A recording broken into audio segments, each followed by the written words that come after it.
Unfortunately, most of them were canoeists. It was attractive. Like some of them will tell you, we had money. Before we didn't have money.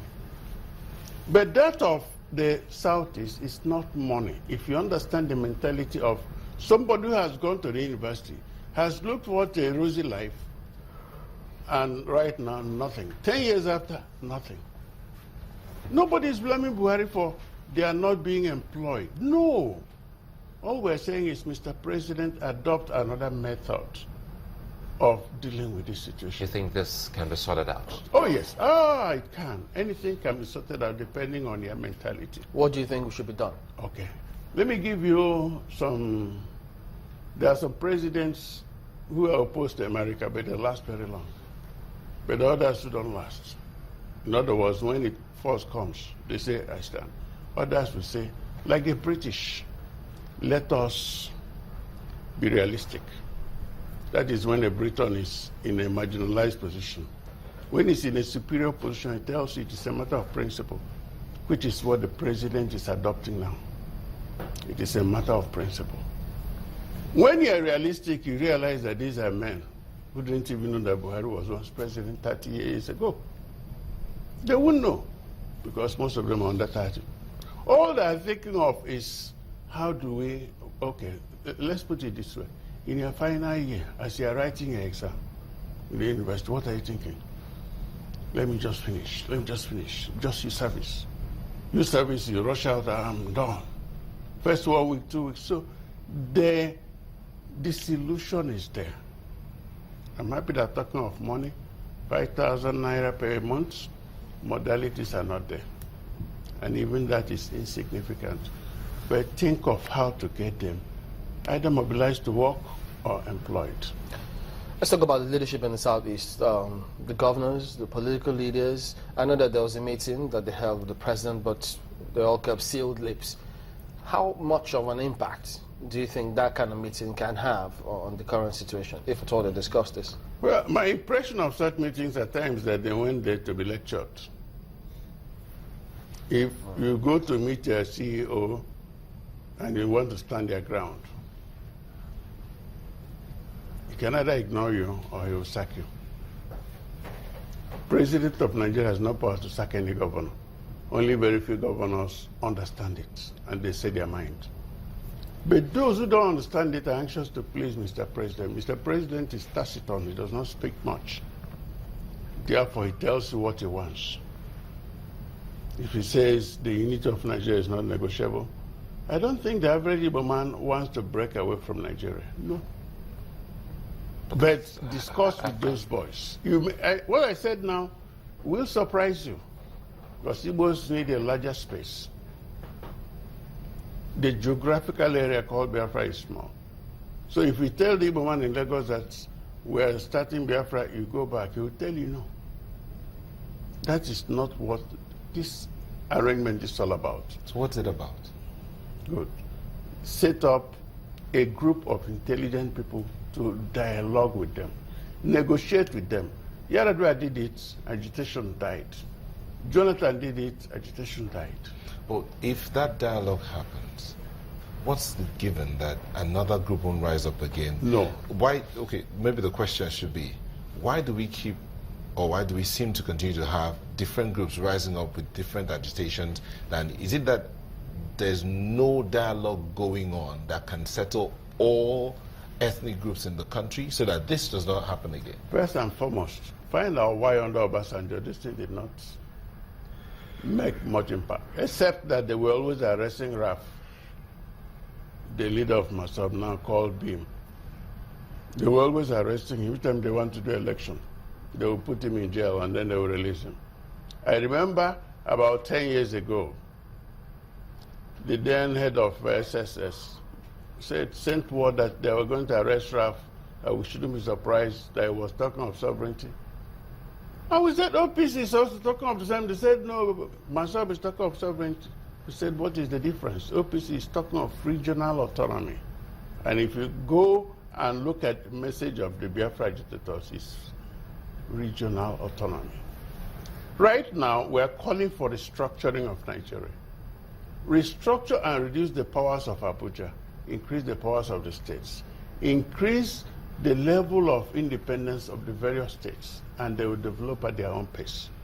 Was that part of what was spoken of at the national conference? At the national conference, that was our decision, that you must reduce the powers of Abuja. Let me ask you, what is the business of federal government of Nigeria in drilling borehole in my village? What is their business? They should be talking of higher things, but they have all those things. The Federal Minister of Health really doesn't seem to know what he's doing. It's them to education. They move in different directions. But the Minister of Health will always tell you that, look, even the primary healthcare areas is being taken over by them because the capacity is not there at the local level. On paper, go to the local government level and talk of those healthcare centers they have. What is the personnel strength? Which is why the private hospitals are always springing up. But can the local authorities take care of those things? Well, that's train what them. Chima is asking. Train them. Empower them. Nothing wrong with employing people and seconding them to those locals so that the one behind my house in the village, if I go there, I have a need, I will see a doctor, I will see a trained nurse, I will see a pharmacist, I will see a lab scientist. But if all you see there is a person we call Nurse Eliza, you know Nurse Eliza is the locally trained nurse. She stays there. And when you come, she looks at your eye and says you have malaria, and then injects you. That's what is going on. So when we talk of restructuring, we're talking of increasing the level of responsibilities of the states, increasing their finances. In other words, income coming from the central post should also be increased. Reduce the powers of the federal, and then limit their responsibilities to external affairs, just like it was before the war. External affairs, defense, security forces, foreign relations, monetary control.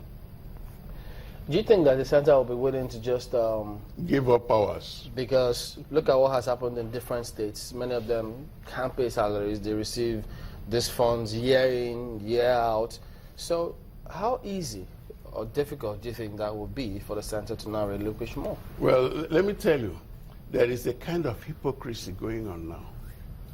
It has been going on, it's annoying. Go and check the states that cannot pay salaries. Ask them what happened to the monies they received for the elections. They used them to finance the elections. And by the time elections were over, they were bankrupt.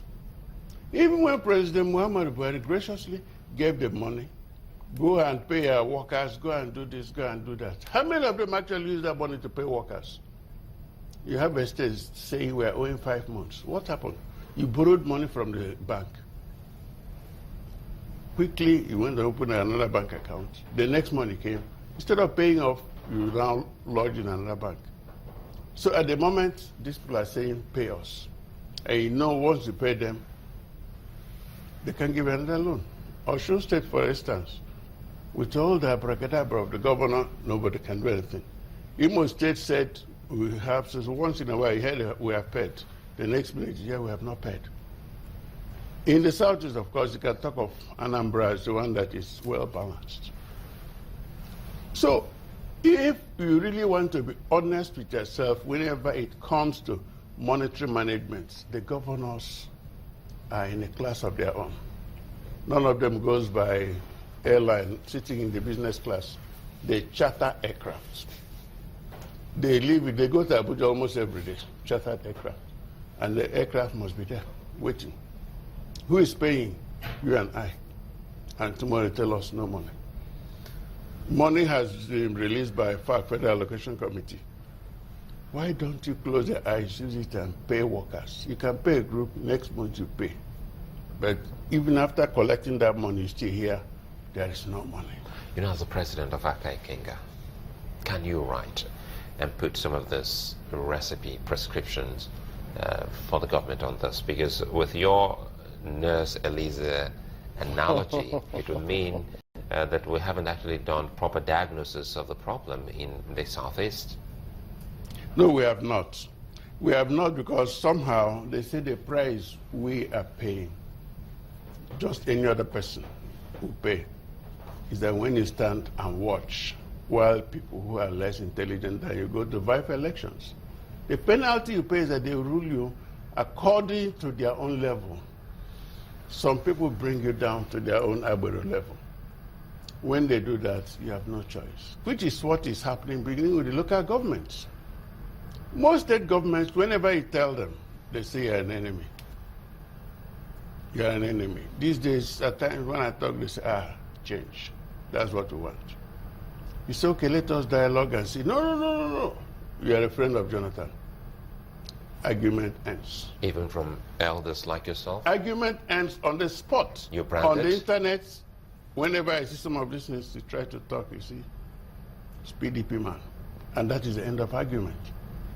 At the moment, nobody has asked, why did it take Buhari 1 year just sitting down to plan? As president of Nigeria, you vied how many times? In other words, he had a message, he had a work plan. You spent 1 year thinking about what to do. According to the Lai Mohammed, we are planning next year we'll start. Does it make sense? And everybody's telling him? But they have to plan before you execute anything. Before you take office, you plan. That's why you took office, remember? But the planning never stops, does it? It does not stop. In fact, it changes as you move, but you must have a work plan. In other words, the day you went for this interview to come and work here, they asked you a vision. In the next 10 years, where do you see yourself? Almost a year and 2 months ago, Mr. President was elected. That first 2 months, you had your work team. Okay, look at now. There is even another disaster, or two of them actually waiting. One is this one they call the committee set up to help in the anti-corruption, which Professor Sage is heading. The kind of rubbish, sorry, I use the word rubbish because that's how I feel. Emanating from them, I wonder how many of them are actually practicing. Lawyers are the mistake, lawyers are this, lawyers are that. The Constitution says you are presumed innocent. But somebody says, once I say you are guilty, the word they use is once I indict you, you are indicted. The latest one is the one that is going to make our economy become more depressed. AMCON has just announced setting up of a committee to go and recover loans owed to AMCON. Why was AMCON set up in the first place? Because to manage the debts. So that the companies do not go down. If the companies go down, people will be unemployed, businesses will go down, and everybody will lose. Chief Goddy Uwazurike is the president of Aka Ikenga. He's a lawyer, was also a delegate at the just concluded national conference. Thank you for coming on this morning. Thank you, and God bless you. We'll have one more lap to go today on the program. Don't go away.